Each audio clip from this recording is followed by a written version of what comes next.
Episode 2 of my series on Chinese electric vehicle manufacturers. Let's talk about NIO. Nope, NIO with an I. That's the one. Last video we went over BYD. By comparison, NIO is way smaller, less profitable, and they are focused on the premium electric vehicle segment.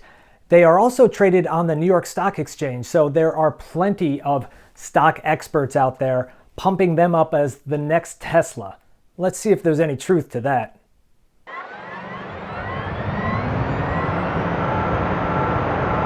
NIO is a Chinese startup, not a huge conglomerate like BYD, which makes many products. NIO is focused on premium battery electric vehicles. In my video on BYD, I gave an overview of the Chinese car market and the emergence of new energy vehicles, which includes battery electric vehicles and plug-in hybrids. NIO started up just as the market for NEVs began to take off in China, fueled by government incentives and policies determined to make China into the world leader of this technology disruption. Interesting comparison to Tesla, which lists 5 individuals as its co-founder, but we only talk about the one guy.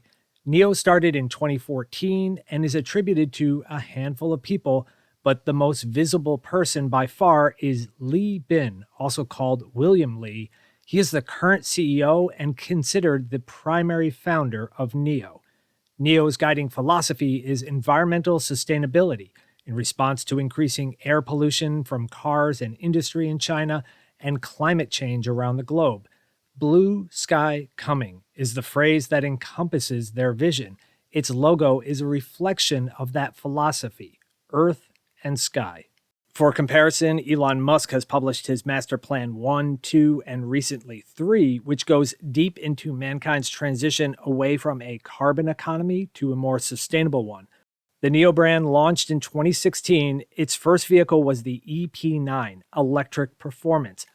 I love cars. You probably do too. That's why you're watching this video. And before now, I have not heard of this car. Here's why. They're extremely rare. The first 6 were sold exclusively to early investors of NIO. In that regard, they're kind of like the tote bag you get for donating to public broadcasting. Later, another 10 were sold to non-investors, each one costing about $3 million. But wait, there's more. This hypercar is designed by NIO's Formula E race team. It has 4 motors, a quad motor setup, 1 at each wheel. Each one produces 250 kilowatts, that's 335 horsepower, times 4, that's 1 megawatt, or over 1,300 horsepower. It uses a lot of carbon fiber to keep the weight under 4,000 pounds, 0 to 62 in about 2.7 seconds. Top speed is around 195 miles per hour. It's absolutely sick, and it's totally illegal for road use. The car was never intended to be street legal, so it's super rare to ever see one. In 2018, NIO went public. They are currently listed on the New York Stock Exchange, Hong Kong Stock Exchange, and Singapore Exchange. In April 2020, strategic investors and NIO formed NIO China as a way to allow a $1 billion investment into the company. This helped to energize NIO's product development. So Tesla started out with the Roadster, NIO started out with the hypercar EP9. In both cases, it wasn't their end goal. They just used them as a way to establish the company, build some revenue and brand reputation, and then from there, build a more complete lineup of electric vehicles. Now, before we go through their lineup, there are 3 key technologies I want to highlight about NIO. First are their batteries. Secondly, battery swapping. And the third one is artificial intelligence. Let's talk about NIO's batteries. If you've seen any of my previous videos, you know I like talking about battery chemistry and the rise in popularity of lithium iron phosphate batteries, a cheaper alternative to nickel manganese cobalt or nickel cobalt aluminum oxide batteries that Tesla and most other Western OEMs use. So NIO has positioned itself as a premium EV manufacturer, but it operates in China where LFP batteries are popular. So which do they use? For their standard range 75 kilowatt hour battery, they use both. It's a hybrid design where some of the cells are LFP for lower cost and dependability, and the rest are nickel and cobalt-rich chemistry for excellent power. It sounds like the battery being developed in the US by R Next Energy, or One, whose Gemini battery uses cells of two different battery chemistries. NIO also offers a larger 100 kilowatt hour battery. All are made in partnership with CATL, the world's largest supplier of EV batteries. Beyond this, NIO now offers an ultra long range 150 kilowatt hour battery that's described as semi-solid state design. Solid state batteries are being developed by many companies. Current battery technology is incrementally approaching 300 watt hours of power per kilogram. Some companies working on solid state batteries are looking to double that energy density, so more power for less weight. NIO's semi-solid state battery was developed with Chinese company called Lion. It claims to have an energy density of 350 watt hours per kilogram. If true, that would be the best battery performance on the road, but less than a full solid state battery, which is still in development and a few years away. Solid state batteries offer more power, less weight, but they can also recharge quicker too, which is great. But NIO has a different idea for this. Why not just swap out your battery when it needs to be recharged? That's what they're doing. NIO offers a power swap, where the EV's low battery can be removed and replaced with a full battery in as little as 3 minutes. That time may be a little bit optimistic, but it makes recharging your electric NIO as quick as refueling your combustion vehicle. You can do this at any one of their about 1,400 power swap stations in China, and they've built 16 of them in Europe so far too. NIO planned to add 400 more of them in 2023, but not anymore. They now plan to add 1,000 new locations this year. That sounds great, but why isn't anyone else doing this? Well, to be honest, it's not cheap. Neither is building out your own network of superchargers. That's what Tesla did. With NIO's power swap, you need to build a physical location, stock it with batteries, and be capable of charging them before the next vehicle comes in. That means a lot of buildings, equipment, people, even though they've automated much of it, and a lot of different size batteries in stock for the next vehicle to show up. Plus, the trend in EVs has been to integrate batteries as a structural member of the body. This is sometimes referred to as cell-to-pack or cell-to-body. Tesla is moving towards this to reduce cost and weight. It makes battery swapping impossible. It also makes servicing the batteries really difficult too. Right now, NIO is the only one out there really doing battery swapping. It would help the economics if they had huge volumes, but they don't. If this proves to be a success, NIO would leapfrog the competition. But right now, it's proving to be an expensive way to increase customer satisfaction for charging. Now, to be clear, you can still choose to recharge your NIO battery at home or on the go, the same way other electric vehicles do. They even offer a power mobile station on a limited basis where a van will come to your location to recharge your NIO. Here's something else unique about what NIO is doing: artificial intelligence. Sure, Tesla has Optimus Robot, but NIO has NOMI digital assistant in every vehicle. Think of it as Alexa or Google Assistant, but with a face like Eve from the movie WALL-E. Remember that? NOMI can listen for commands like turn the heat up or setting a destination in the navigation. It will turn its head to look at who's ever speaking and make friendly gestures and do the command that you ask it. I haven't personally used it, but the reviews are pretty good online. I have used Tesla's voice commands, and they're mediocre at best. Those are some of the technologies that sets NIO apart. They are targeting a premium electric vehicle buyer, which sounds great, but it does limit their volume opportunity. In China, they are nowhere near the top of the list for volume of sales. If they want to sell more vehicles, they're going to have to expand to other markets. Let's take a look at their lineup and see what they have to offer. Here's a decoder for the NIO naming scheme. ET is a sedan. Maybe it means electric touring. I wasn't able to confirm that. ES is an electric SUV, and EC is an electric cross coupe or cross coupe. You know, where they take an SUV-shaped vehicle and give it a hatchback rear glass. So an ES6 is basically the same as the EC6, except for the rear glass. But that sloped rear glass does give it better aerodynamics, so the range of the EC models have a few extra miles compared to the ES versions that they're based on. The ES6 has been NIO's best-selling vehicle for a while.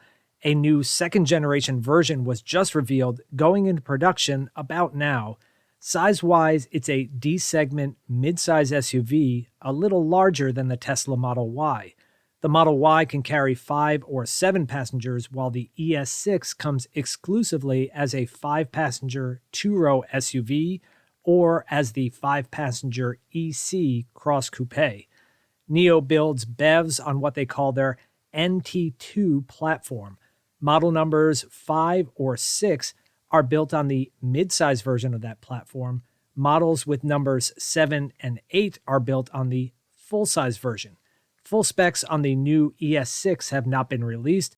The new ES6 should be similar to the NIO ET5 sedan, since they're both built on the same platform. So let's look at that vehicle. The NIO ET5 is a D-segment compact executive car. It's a little bit larger than the Tesla Model 3, so keep that in mind. The NIO ET5 price starts similar to the Model 3 performance in China. The NIO ET5 is all-wheel drive, so I avoided comparing it to the base Model 3 rear-wheel drive. Combined power from the front and rear motors is comparable. The NIO ET5 has larger batteries and more range than the Tesla Model 3. The ultra-long range, 150 kilowatt-hour semi-solid-state battery is not currently offered outside of China. The ET5 also features NIO's latest assisted and intelligent driving. You can tell by the sensors located at the top of the windshield. That's the LiDAR sensor in the middle, flanked by cameras on each side. There are multiple 3-megapixel cameras, multiple 8-megapixel high-resolution cameras, radar, and ultrasonic sensors. All inputs are processed by their Atom supercomputer to provide autonomous driving under certain conditions or domains. Note that it uses 4 NVIDIA processors to do this. That's a lot of power. By comparison, Tesla's full self-driving has been working to rely only on camera inputs, and the current Teslas are said to use a 1.2 megapixel camera, so much less resolution. Rumors are that Tesla will upgrade FSD4 hardware to use cameras in the 8 to 8.5 megapixel range. The NIO ET7 rides on the full-size version of their EV platform. It competes against the Tesla Model S. Note that the 3 battery sizes offered are the same as the ET5. That's because NIO needs to limit how many battery variations there are in order to make battery swapping work, less variation.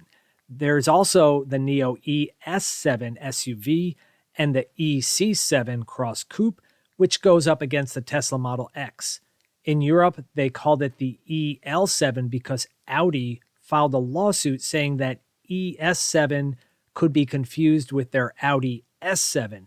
They ended up not winning that case, but NIO had already changed the name. They could decide to go back or apply the EL naming to other SUVs they plan to sell in Europe.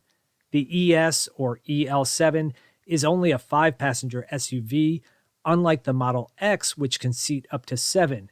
If you want more seats in a NIO, you have to go up to the ES8, which has 6 or 7 seats available. In my personal opinion, NIO has a bit of an advantage over Tesla when it comes to developing autonomous vehicle software. In China, things are just different. If a test vehicle working in the United States gets into an accident, it's front page news, as it should be. In China, if a test vehicle gets into an accident, it's probably a different reaction. In order to develop autonomous driving software, lots of sensor data needs to be collected by the vehicle, uploaded to the cloud, and then processed to improve the performance. In China, Tesla is limited to what it can do because politicians over there aren't quite comfortable with an American company collecting sensor data on Chinese citizens and uploading it to the cloud. That sounds familiar. I can't recall what exactly, but anyway, there are hints that the Chinese government is changing their stance on this, and Tesla will be allowed to do more testing in China, probably with a lot of restrictions on how the data is used. Last year, NIO delivered over 122,000 battery electric vehicles from its 2 assembly plants. That's a 34% increase over 2021. Sounds pretty good. For comparison, that puts NIO ahead of somebody like Rivian, who only has 1 plant and delivered only about 20,000 EVs last year. Rivian has a goal of producing 50,000 this year. NIO claims that their F1 and F2 plants can reach 300,000 vehicles per year each. That's concerning. That means their plants are running at only about 20% of their capacity. Industry experts say that an auto plant needs to be running at about 75% capacity or greater to be profitable. By this simple math, NIO needs to sell 3 times more vehicles than it did in 2022. It desperately needs to sell more vehicles from these 2 plants. Compared to Tesla, though, which now has 4 assembly locations and has been making EVs a lot longer, NIO's production is tiny. They just don't have the scale, but neither did Tesla at first. NIO and Rivian, for that matter, are both following Tesla's playbook. Start off with a premium vehicle, use that to establish yourself, then build lower cost, high volume models, and hopefully become profitable. Rivian is developing a smaller R2 platform that they will make in Georgia. NIO is working on not 1, but 2 new plants for lower priced sub-brands. According to reports, their F3 plant will make a more affordable EV codenamed Alps, and their F4 plant will make a much lower priced EV codenamed Firefly. The proven way to turn a profit on electric vehicles is to achieve scale. Tesla makes a lot of EVs, and they make a lot of profit, enviable margins per vehicle. BYD makes a lot of EVs, and they make a profit too. Both companies have been waging a price war in China to attract buyers in a weakening market and perhaps to crush competitors like NIO who aren't yet profitable. NIO has expanded sales outside of China, currently selling in 5 European countries. If you watched my video on BYD, check it out after this one. I talk about the tariffs on Chinese-made EVs that were increased under the Trump administration in the US and incentives passed by the Biden administration to encourage EV and battery production in America. Combined, these policies make it unfavorable, but not impossible for someone like NIO to enter the US market. NIO has design and development offices outside of China in San Jose, Munich, and Oxford. They clearly want to be a global EV company. NIO operates NIO houses, which are a combined showroom and clubhouse for people to meet, relax, and socialize. Definitely gives the brand a premium feel. There are now over 100 NIO houses, with 20 of them in Europe. NIO spaces are showroom-only locations. At the end of 2022, they had 282 of them. Rumors are that despite the political tensions and policies, NIO plans to enter the U.S. market in 2025. It needs to. The U.S. is the second largest car market, and California alone is the 10th largest globally. California has the highest EV market share in the U.S. and growing. Last year, NIO's CEO was spotted shopping for property locations in the San Francisco area. They can't afford not to try and enter the California market. You can absolutely make the case that NIO has better technology than Tesla. I know that's really crazy to hear, but Tesla's real strength is in its operations, relentlessly pursuing increased volume and scale, relentlessly producing lower manufacturing costs through design and new processes. That's how they make money. And if you want to be a successful company, you got to make money. So here are a couple things to look at for NIO going forward. First of all, will they offer a lower cost version of its current vehicles? Tesla offers rear-wheel drive LFP battery chemistry, as do lots of other automakers in China. Right now, NIO doesn't. They could offer a rear-wheel drive LFP chemistry of their current vehicles and lower the costs, making them more competitive in the market and increasing sales. We'll see if they explore that rather than waiting for these sub-brands that are being developed.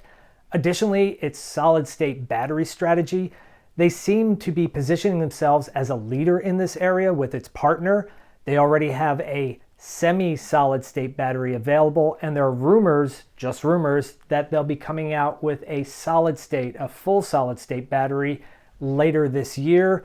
We'll see if anything like that does happen, and it would be great if those vehicles were exported to, let's say, Europe, where third-party independent journalists can review them rather than relying on just the specs as the manufacturer says. Also, those upcoming sub-brands that are going to be lower cost, will they offer battery swapping, or is that just something exclusive to the more premium NIO brand? The last thing I'm curious about is, will they expand outside of China? It seems like that's an obvious next move. However, when they restructured and received that strategic investment a couple of years ago, that kind of tied them to the government of the city of Hefei. The third plant will be built there. The fourth plant in China is actually somewhere else, but that tie to the government may limit their ability to add a manufacturing facility outside of China. It would be beneficial for them to open up new markets, but we'll see if that happens. And if you want to see what happens next, why don't you consider subscribing to my channel, give this video a like, and thank you for watching.